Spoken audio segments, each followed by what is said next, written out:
আজকে তো বৃহস্পতিবার, আজকে পুজো, বৃহস্পতিবারে মা লক্ষ্মীর পুজো দেব।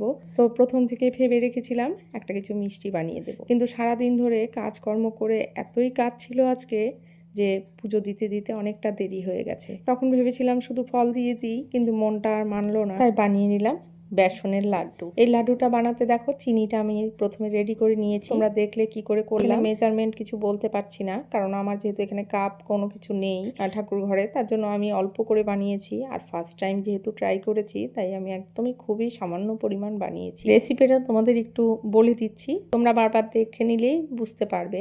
তো এই দেখো আমি যে বেসনটা নিয়েছি, হাফ কাপ মতো বেসন নিয়েছি, সেই বেসনে 1 চামচ মতো ঘি দিয়ে ভালোভাবে ময়াম দিয়ে নিয়েছি। এরপর আবার 1.5 চামচ মতো ঘি দিয়ে সেটাকে একদম গোল্ডেন ব্রাউন করে সুন্দরভাবে ভেজে নিয়েছি। আর এটার মধ্যে সুন্দর একটা স্মেল বেরোবে। এরপর দেখো চিনিটা এটার সাথে মিশিয়ে এরকমভাবে লাড্ডু বানিয়ে নিয়েছি। আর চিনিটা যে তৈরি করেছি সেটা হাফ কাপ মতো চিনি, তার মধ্যে হাফ কাপ জল দিয়ে ফুটিয়ে চিনিটা যখন একদম ফেনা ফেনা হবে তখন আঁচটা বন্ধ করে দিয়ে তার মধ্যে একটু ঘি দিয়ে নেড়ে নেড়ে এরকম সুন্দর সাদা চিনির গুঁড়ো বানিয়ে নিতে হবে।